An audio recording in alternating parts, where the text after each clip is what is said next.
बेचैनी तो हो ही जाएगा, तो आखिर करेंगे क्या, आखिर करेंगे क्या, मजदूर आदमी करेगा क्या, बताओ, ये बताओ ना, ये मजदूर आदमी जितने भी है करेगा क्या आखिर। नरेंद्र शाह अपनी रोजी रोटी रिक्शा चलाकर कमाते हैं। उनके पास दिल्ली की गर्मी में रिक्शा चलाने के अलावा कोई विकल्प नहीं। वे अपने परिवार में इकलौते कमाने वाले हैं। परिवार को 2 जून की रोटी खिलाने के लिए रिक्शा चलाना उनकी मजबूरी है। सेहत तो थोड़ा गर्मी तो महसूस अब होने लगा, अब शुरू है, आगे क्या होगा ये तो हम कह नहीं सकते हैं। इस बार मार्च के महीने से 40 डिग्री हो गया है। हाँ जी, हाँ जी, हाँ जी, हाँ जी। सेहत पे मतलब फिर भी कैसे मैनेज करते हैं आप लोग? क्या करेंगे, अब चांदी चौक जाएंगे, अब 20 रुपये सवारी करके हम लोग ढोएंगे, अब हर दिन में अब कितना होगा नहीं होगा, क्या होगा नहीं होगा, किराया भी देना पड़ता है, रोटी है, खर्चा है, बीवी है, बच्चे है, पढ़ाना लिखाना सब चीज़ है। आप अकेले कमाने वाले हैं घर में? हाँ, अकेले कमाने वाले हैं।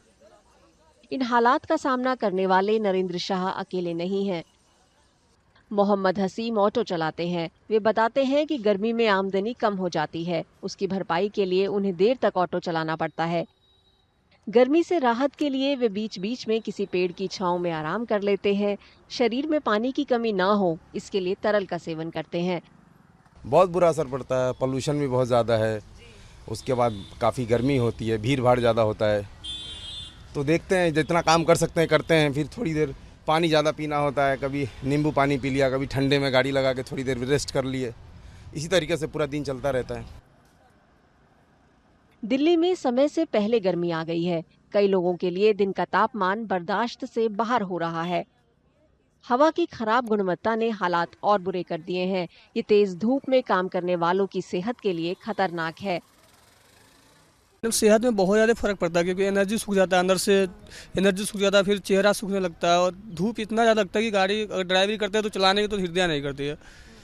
दिल्ली का प्रदूषण की वजह से बहुत ज़्यादा दिक्कत होती है। गर्मी के दिन में तो बहुत ज़्यादा होती है, ठंडी में मान लीजिए थोड़ा चल जाता है, मगर गर्मी में नहीं चल पाता।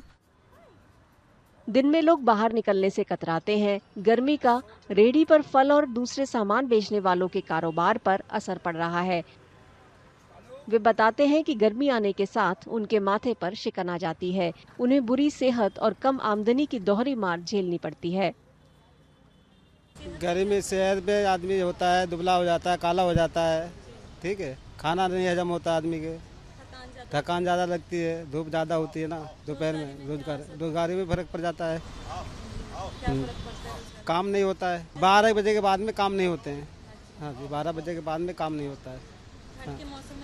ठंड में का बात दूसरी होती है, ठंड में आदमी को तसल्ली मिलती है, इस समय तसल्ली नहीं मिल पाती है। असर तो पड़ता ही है, गर्मी लगती है, गर्मी के अंदर स्ट्रगल करना पड़ता है। कस्टमर भी कम मिलते हैं। हाँ, वॉकिंग कम हो जाता है, 4 बजे तक वॉकिंग आता है फिर, क्योंकि हम मार्केट एरिया में खड़े हैं, सामने लाजपत राय मार्केट है, सामने पार्किंग है, तो हमारा टर्न वॉकिंग चलता रहता है। तो दोपहर के टाइम पे क्या करते हैं, जो 12 से 4 के बीच में जो एकदम बड़ी धूप होती है? उसमें कस्टमर नहीं मिलता हमको। डॉक्टरों की चेतावनी है कि गर्मी में खुले में काम करने वालों के बीमार पड़ने का खतरा ज्यादा है। गर्मी की वजह से गंभीर बीमारियां भी हो सकती हैं। Basically, heat-related illness is a spectrum, and it affects mainly the people who are working outdoors. The spectrum can range from as minor as a prickly heat to as major as a heat stroke. And heat stroke means that the patient comes with a triad. That is, he is in altered mental status with hyperpyrexia, that is temperature more than 40 degrees Celsius, and he may have other symptoms like general body weakness, etc. So we can see that there is a spectrum which can range from a minor illness to a major illness. When we are talking about the underprivileged, the labor and the workers, the construction workers, trees are the only, relief, the saviors for them. And when you even walking right now, if you go outside the Ames metro station, etc., there are just two, which is not even trees, there are two champa trees there, and if you see, they are filled up with people under that, because rest everything is empty, everybody's cluttered, in it. So that picture speaks so volume, of how the ordinary people are struggling, with shade and with a little bit relief. मौसम विभाग ने दिल्ली में अगले हफ्ते लू चलने की चेतावनी दी है।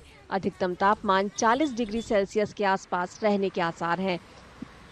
बेशक आम लोग बंद कमरों में रह सकते हैं और शरीर में पानी की कमी ना हो इसका बंदोबस्त कर सकते हैं, लेकिन रिक्शा चलाने वालों, ऑटो चलाने वालों और रेहड़ी पर सामान बेचने वालों के पास कोई विकल्प नहीं है।